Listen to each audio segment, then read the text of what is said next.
It's Nolan. Now, before we get started, make sure y'all hitting that like button. Make sure y'all sharing it on your respective platforms. Let somebody know what we're doing today. Now, let's get into the show. Yeah, this shit is bittersweet. They tell me if I don't work, then I never eat. They tell me where I'm from, determine what I be.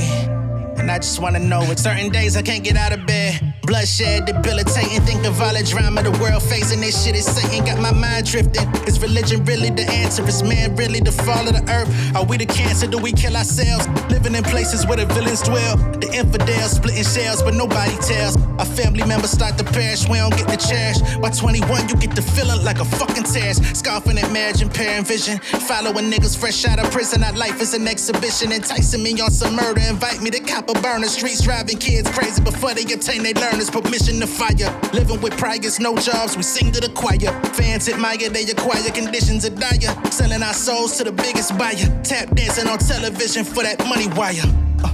Yeah, this shit is bittersweet. They tell me if I don't work, then I never eat. They tell me where I'm from determines what I be. And I just wanna know what it's like to be free. This shit is bittersweet. They tell me if I don't work, then I never eat. They tell me where I'm from determines where I be. And I just wanna know. So many raised up in domestic violence. What's going on, beautiful people? It's the kid J Nolan here. Welcome back to another episode of Inside the Industry, your number one source for music, entertainment, commentary, and breakdowns. Hope everybody's doing well out there. Happy Christmas Eve to the people out there that celebrate. Much love and respect to everyone out there tuning in. I know you're probably spending time with your family or getting ready to, traveling the whole nine, whatever it is that you're doing. I wish you safe travels in the whole nine, and I hope that nothing but love and care is surrounding you as we kick off the holidays and cap off this year. It's been a long one. It's been a crazy one. And today is no different.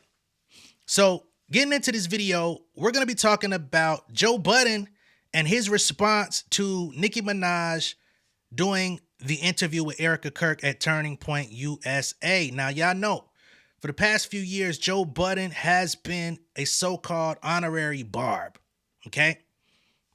Now, him and Nicki have a very, let's just say, checkered past, right? They go way, way back. They have way back ties through Queens, New York, you know what I'm saying? Both of them came up through the so-called Web and Nitty era. We've talked about that on this channel. Web and Nitty, they're allegedly former street cats. I'm going to say allegedly. And they basically started their entry into the music business 20 some odd years ago. Joe Budden was a product of what they had going on, signed to On Top Entertainment. He eventually got a deal with Def Jam, was signed to, was he signed to Envy or Clue? Desert Storm, I think that was Clue. All that shit. He was with Fab, the whole shit, shebang. Which, of course, Envy and Clue are from Queens too. Nicki Minaj, also her early days of becoming an artist, she was also in that same studio that Web and Nitty had fostered. So there's that connection. Queens Flip on the podcast was also around during those times. He even did a Spaces with Nicki once upon a time, or hopped on a Spaces with Nicki, because it wasn't something that they coordinated. And he told her about how he used to see her in the studio during that time, blah, blah, blah. She really didn't recognize him all that much, but she used him as verification that she was in the studio. She wasn't fucking around with nobody, blah, blah, blah. Just painting the scene here. Once upon a time, Nicki Minaj and Joe Budden also participated in a BET freestyle together, which I always thought was an interesting pairing, but they did. I don't know if it's still on YouTube these days, but I remember it when it happened. So there's that. Then as Joe Budden transitions out of the rap game and into podcast land, Nicki Minaj is still running the rap game. And he had some interesting commentary about Nicki once upon a time that she didn't like all that much, right? So they were at odds for some time. Then we get closer and closer to the pandemic. I think their first interview, when was that? The first interview she did with Joe? Yeah, my timing is good. 2019 was the interview where, Nicki came, talked to Joe, Rory and Mal was there at the time, and they got to pretty much put everything on the table. From there, they conducted another interview in 2022. They did another one 2023, right? And since then, they've kind of been in an alliance of sorts, I guess you could say, right? And the Webb and Nitty connection is still there. I'd be remiss not to mention Nicki Minaj's husband, Kenneth Petty, is also associated with these people. I don't want to put their name out there all too much because I'm not from none of that. I'm just drawing the parallels between these two to showcase the deep ties and the extent of the relationship as we know publicly. I don't know anything beyond the surface, just pointing out what's been talked about, right?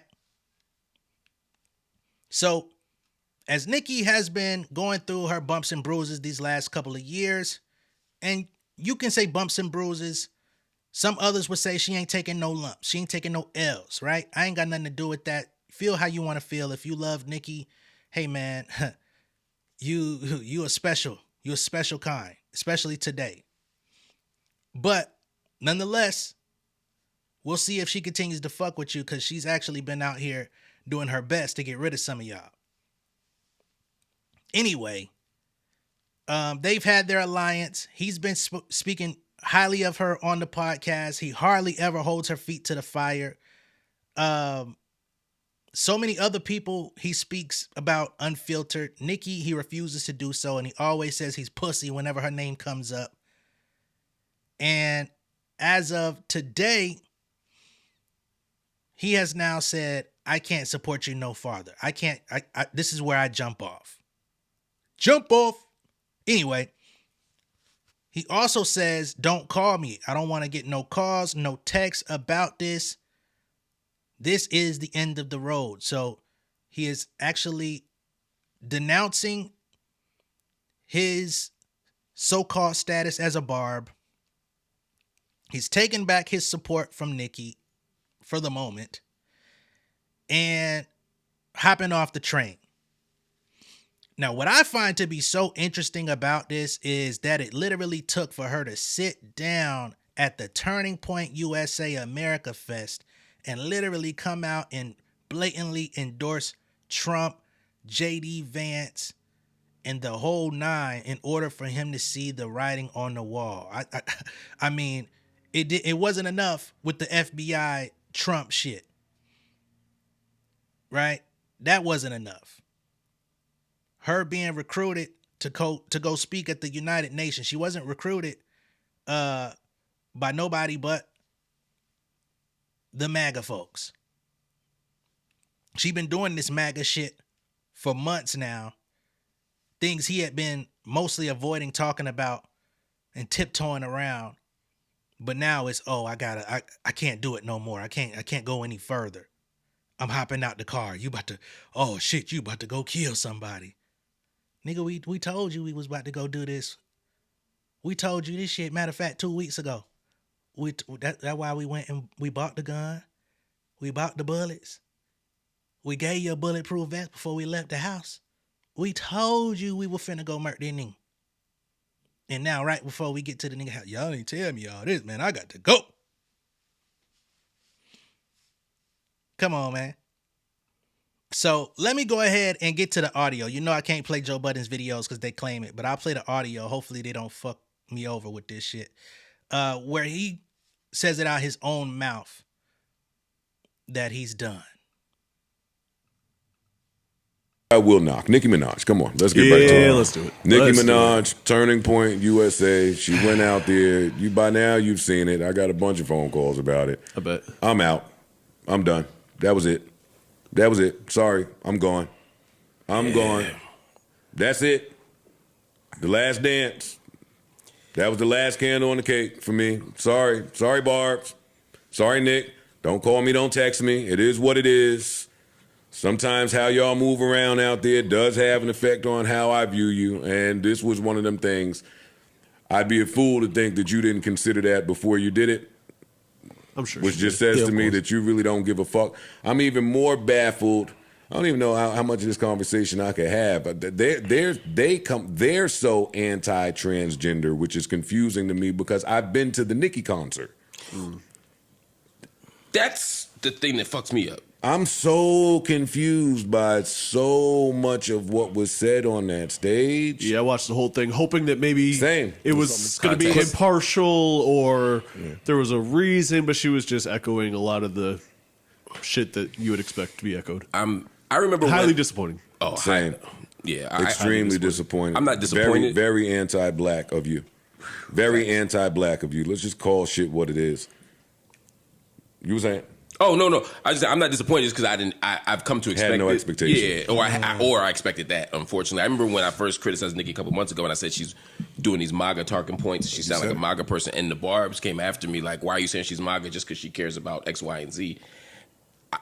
Is she MAGA now? She's at a turning point conference. She's talking to Charlie Kirk's wife. Talking about how handsome Trump is. How handsome Trump is. Crazy. She went crazy. She also called J.D. Vance an assassin, which is a weird thing to say. Crazy. To the woman whose husband was just assassinated. That was a very awkward. It was just, you could 30 pick any seconds. other word, right? It was like, oh, what is happening here? Didn't she? All little girls mattered when talking about that. It was a hot ass mess on that stage. It was. That's exactly. Like there's no way to sugarcoat it. Right. I'm done. I'm off. And I think part of that is because we respect Nicki's mind and her autonomy. In other words, I don't think she's being duped. I don't think she's a patsy. I think she knows exactly what she's doing. She's making a choice, and I strongly disagree with that choice. And so I can't rock with it. I still think she's a great MC. She's probably top 10 ever for me. Male, female, dead, a lot, whatever. I think she's just a great artist. But the choices she's making in life are stunningly disappointing over the course of her career, although over the last year, it's exactly on brand what we would expect. Yeah. I ain't got. All right, so that's the audio of Joe and his contemporaries reacting to Nicki Minaj at the MAGA Fest. That's what it was. Let's be fucking clear. And again, if you want to be MAGA, I ain't gonna say be my guest because you can't be. You ain't coming around this motherfucker. But do you have fun? You know what I'm saying? But I think at the end of the day, man, a person who came up portraying themselves to be an ally to the LGBTQ community to brazenly turn their back on those very people. Because let's be clear, the LGBTQ community always felt detached from hip hop. You know what I'm saying? Similarly to women to a degree, because hip hop always had undertones of disrespect, the bitches and hoes element. You know what I'm saying? You know, women just had to dance through it. But even more harshly was hip hop's relationship with the LGBTQ community, right? You go back to the 80s and 90s, early 2000s, you hear all the slurs that used to get thrown around in the music. And you could see that hip hop foundationally was kind of anti-gay. Now, the whole thing around that is, as many people who came out and made these remarks and said these slurs on their song, there's so many who have been exposed over the years of being closeted or being in intimate relationships with transgender people, the whole nine, right? So there's also that element of it, of people who were dissing them publicly, but involved with them privately, right? So there's so many different layers to this just within hip hop, just within our own little culture with this. Not even talking about the broader scale of the culture, right? But just hip hop in general. So when Nicki comes out and she portrays herself as this bisexual woman, she says, I've got this this gay man living within me, Roman. Make that a character, make that a recurring theme on her music. the community gets behind her, they support her, they say we feel seen by this woman because she gets us, she understands us, she doesn't disrespect us, she's inclusive at her concerts. We finally got one, right?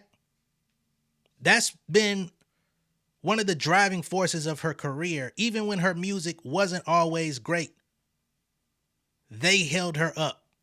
So many others held her up too. I'm not saying that they were exclusively the people who did, but there is a great deal of people in that community that hold her up and have held her up. A lot of times when people attack me for my stance on Nicki Minaj, sometimes it's women, sometimes it's people portraying themselves as women, right? Who knows who they are, but they got a woman as their avatar, right? Not to mention, there's gay people who come at me because of their support for Nicki Minaj. I'm not mad at you for being gay. I'm not mad at you for supporting Nicki Minaj. You have your opinion, I have mine. But I noticed who comes at me the most, which makes no sense because I don't disrespect y'all on my platform. Never have, never will. And I damn sure ain't gonna go to Turning Point USA and forsake y'all. But do you? Right? So now that element is out there. Like this person who's made millions of dollars off y'all back, who's toured the world for decades off y'all back, comes out and brazenly says, it's okay to be a boy. Why you want to be something else? Just be what you were created to be. After coming out and voicing so-called respect for y'all for damn near 2 decades. Looking at all these fucking conservative red pill motherfuckers in the crowd and saying, I'm so glad to see y'all here. I'm so happy about how passionate y'all are. Knowing that these are the very people that are going to suppress and oppress the people that have supported your music and your career for decades. What a fucking mess. Then to come out and say how attractive and handsome Donald fucking Trump is. I mean, it's one thing to be an essay apologist, you know, but it's a whole other to say how handsome one of them motherfuckers are. They got files floating around now with these redacted Epstein files that people are decoding, and they're revealing essays that occurred by Trump, our president, the convict, no Akon.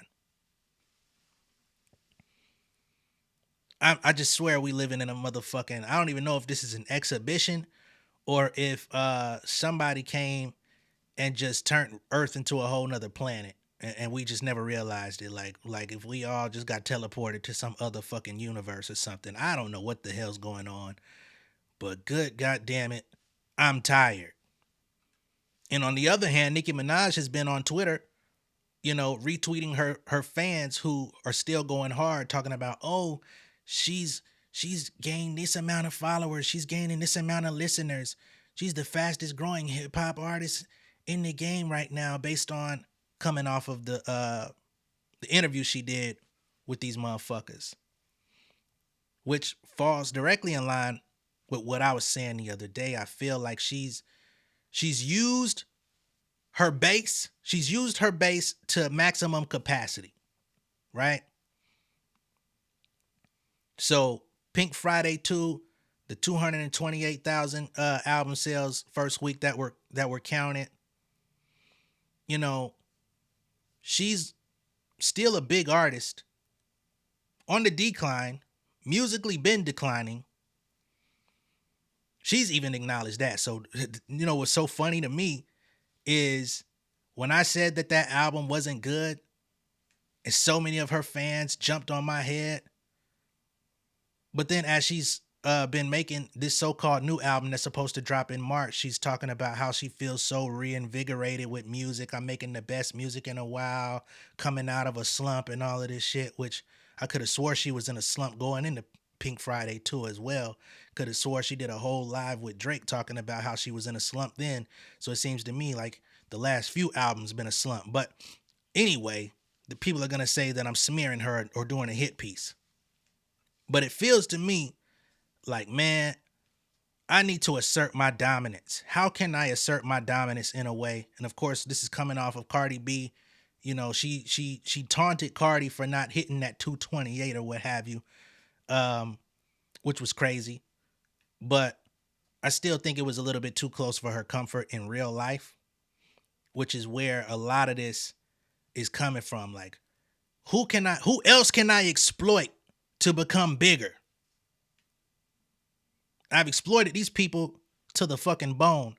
Many of them will continue to support me, but some of them are jumping off the wagon, and she's acting like she's unfazed and doesn't care, and basically saying, happy to see you go. Don't let the dough hit you with a good Lord split you, because she feels like I'm tapping into uncharted territory. I'm getting all the support from these people here. Not knowing these people here don't never stay in cahoots. So if your long game is to be with them, they will dispose of you soon as you're no longer of use, the same way that you've done to your fans. Now, getting back to Joe Budden, because I think this also is going to be very interesting. What happens when Nicki decides to turn on Joe and she starts treating him like Jay-Z and Rock Nation? And then she starts outing him for all of his past transgressions. Although you were sitting up, yucking it up with him for the past few years, doing interviews on his platform, praising him, saying how much of a genius he is, how much he's needed and essential to the marketplace to say the truth. Well, now he said the truth about you. So now what are you going to say about him? Don't go back now. Don't renege your support for him now. Don't say he's a DV advocate now. Because you knew that when you sat down with him. So all of this is a motherfucking shit show. This is a circus, a real live circus. And I ain't talking about motherfucking Bronner Bros. I ain't talking about the Universal Circus. I'm talking about the motherfucking American Horror Story Circus. Bitch. And I'm just gonna sit back, relax, and enjoy my motherfucking family while y'all have y'all quarrel. Ladies and gentlemen, this is what happens when keeping it fake goes wrong. Joe, you fucked up big time, brother. All these years, you built this platform off of, I'm going to say the truth. I'm going to fight for the little guy. Then when you got cool with Nicki, you got real soft. Got cool with Diddy, got real soft. Let's see what happens when she turns on you. That's going to be very entertaining. Let me know what y'all think of all this down below in the comments. Be sure to like and share this video. If this is your first time seeing me on YouTube, go ahead and subscribe to the channel, Become an Insider. Again, I always need to say, you ain't got to agree with me, but if you disrespect me, I'm going to give your ass a whole good Christmas present. I'm going to give you a pair of boots, and I'm going to give you a piece of my mind on the way out. All right? Don't fucking play with me. I'll see y'all later, though. Peace.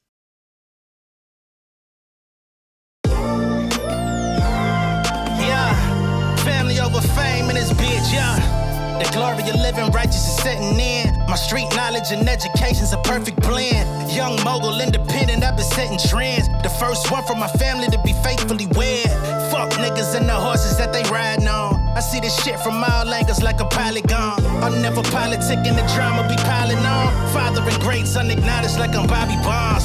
Conversation with my lady about the paper route. 5 sit bank accounts every day I make it count. They down talking my commentary for hating now. Well, I can take it cause I'm bodying your favorite now, please. I could do this shit in my sleep. I been writing for these niggas, y'all read it and weep. I been fighting these niggas if you speak on the street. I'll turn your birthday party into New Year's Eve. Don't let me take it there. We ain't playing fair. This the ATL south side nigga moving furniture like Wayfair. Life on hold, no insurance for your health care. Lifeline gone, so you wanna be a millionaire? Well, let me tell you about this world I built. The women I dodged, the niggas that I read for filth. The sympathy calls, consulting for the stacks I built. I had to